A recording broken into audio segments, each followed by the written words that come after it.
중구 중림동에 2017년부터 좀 보유하고 계시고 이게 좀 개발이 될지 계속해서 좀 가져가 봐도 괜찮은 다세대 주택인지 한번 살펴보겠습니다. 대표님과 인사 먼저 나눠보세요.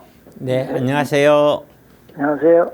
네, 지금 우리 시청자분님은 네. 지금 중림동에 이제 재개발 하려고 하는 구역 지정된 그런 구역의 물건을 갖고 계신데 현재 이게 몇 평 정도 되죠? 건물이? 평수로는 우리 거는 21평 정도로 알고 있는데. 21평 되군요. 네, 지어진 지는 언제 지어졌나요? 지어진 것도 잘 모르겠어요. 30년이 넘은 걸로 알고 있어요. 30년 넘었군요. 네. 30년 뭐 지났다. 네. 자, 이 정도로 파악을 하고 제 의견을 드리겠습니다. 예. 첫째, 우리가 정비사업이라고 하는 거는 예. 이게 정비사업이잖아요. 예. 방송 보고 계시죠? 네네. 정비사업이라고 하는 거는 제가 이 방송에서 나와서 상담하고 이런 것들도 사실은 이 멀리 계셔서 그렇지 세미나에 오면은 예. 질문하면 다 들을 수 있는 얘기예요, 사실은. 예. 이 정비사업이라고 하는 거는 들어가는 비용이 있어요.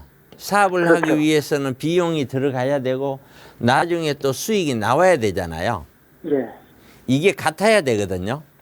그렇죠. 이게 뭐냐면은 비용은 뭐 토지를 내놓고 내 건물을 내놓고 이게 다 내놓는다는 의미가 평가를 해서 예. 그 금액 각자가 가지고 있는 자산 가치 평가한 다음에 그걸 내놓는다 이 뜻이에요. 네. 그게 또 공사비도 또 지불되잖아요. 예. 그다음에 또 금융비 이자도 나갈 거고 예. 운영비도 나갈 거고 다 나가는 것이 예를 들어서 100이다. 네. 그러면은 수익도 이게 100이 돼야 돼요. 그렇죠. 근데 이 수익이 뭐냐면은 조합원 분양가가 있고 예. 일반 분양가가 있어요. 이거 두 개 합친 거거든요. 예. 이게. 그런데 첫째, A라는 동네에 아파트 주변 아파트 가격이 자, 뭐 예를 들어서 14억 하더라. 예. 그러면 상식적으로 우리가 생각했을 때 일반 분양가를 17억, 18억 해서 될 일이 아니잖아요. 네. 미분양 날 거니까. 그러면 예를 들어서 일반 분양가가 12억이나 13억이나 뭐 어떻게 이런 식으로 책정이 될 거잖아. 그죠? 네. 그럼 이렇게 책정이 되었었을 때 일반 분양이 다 했더니 뭐 예를 들어서 뭐 한 50 정도가 나오더라. 예. 그러면은 나머지 50은 조합원 분양을 가지고 만들어야 되는 거예요. 그렇죠. 이게. 그런데 이 아파트 14억 하던 것이 흐름을 타서 20억이 돼버렸어요. 예. 그러면은 일반 분양 가격도 올라가겠죠. 그렇죠. 그러면 이제 50이 된 것이 예를 들어서 60이나 70이 돼버리면은 예. 조합원들은 30만 부담해도 되죠. 예. 그럼 조합원들이 좋아지죠. 그렇죠. 그 이야기는 아파트 가격이 올라가면은 정비사업에 물건을 갖고 있는 사람은 더 좋아지는구나. 이렇게 이해하면 되겠죠. 네. 근데 역으로 아파트가 14억 가던 것이 10억 가버렸어요. 네. 그러면 일반 분양이 원래 50 있던 것이 이제는 이게 30 이렇게 될 거 아니에요. 그렇죠. 반대가 되네. 그러면 조합원은 70을 부담해야 되죠. 네. 그러면은 조합원들이 나는 이거 해갖고 한 2억만 부담하면 돼 했더니 3억, 4억 부담을 하라는 거예요. 네. 그럼 이거 하고 싶지 않잖아요. 그렇죠. 그러면 에이 나 싫어 팔려고 하거나 아니면 여기에 대해서 나는 이걸로는 못해 하고 사업이 서로 충돌해서 지연이 되거나 이렇게 되겠죠. 네. 그 이야기는 역으로 정리하면은 여기 들어가는 비용에서 공사비가 최근에 다 올랐잖아요. 네. 인건비도 오르고. 네.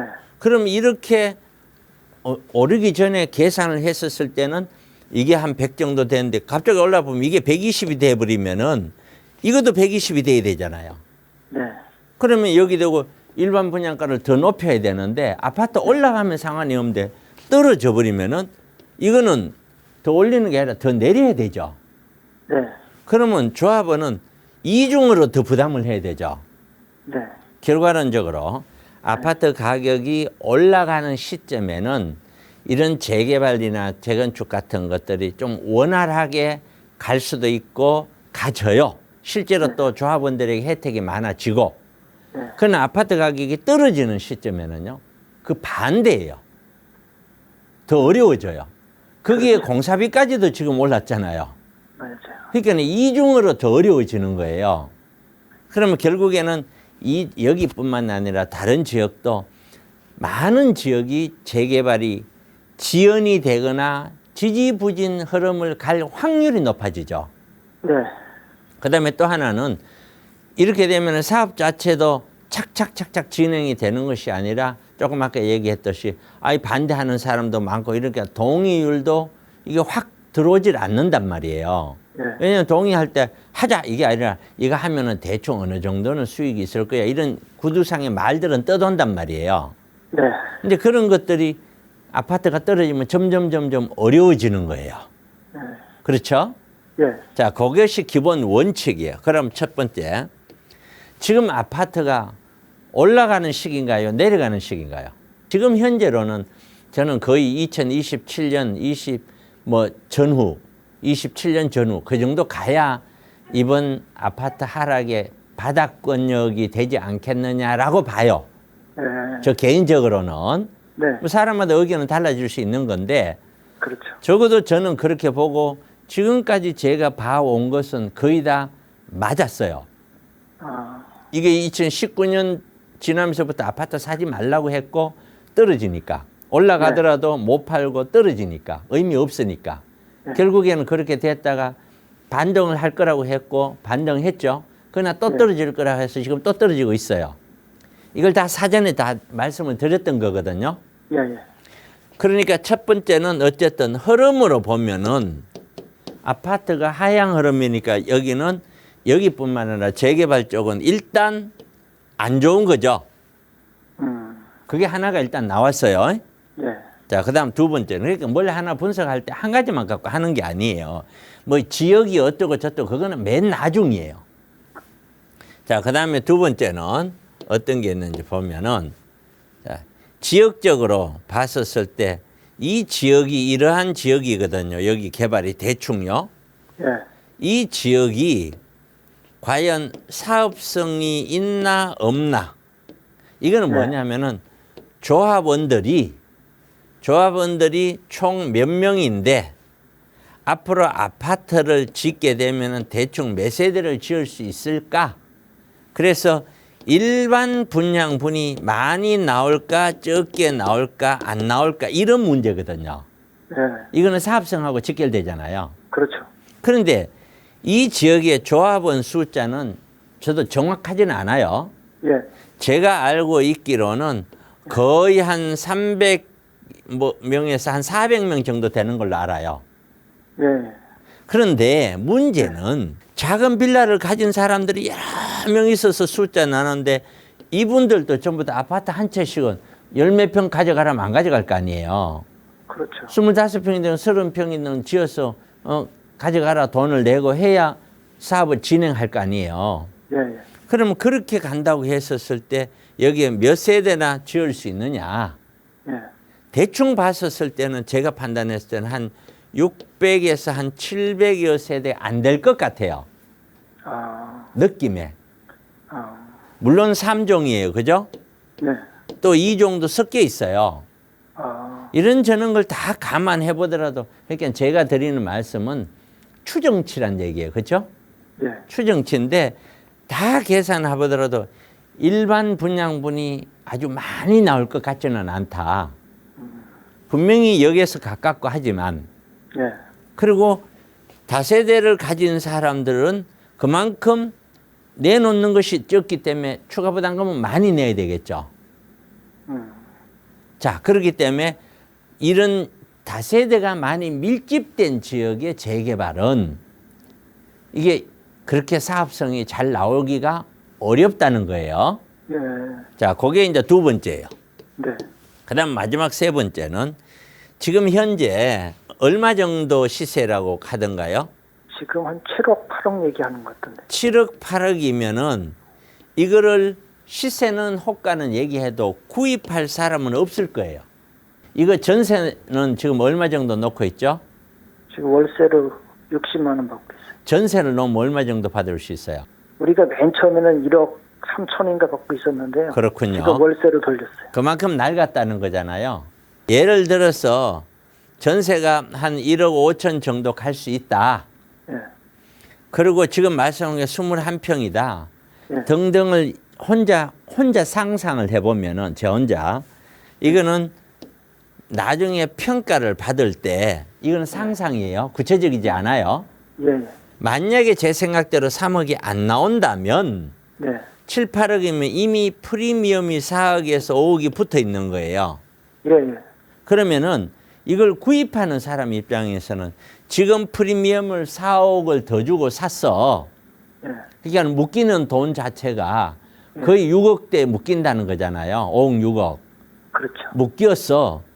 도대체 언제 할지도 몰라요.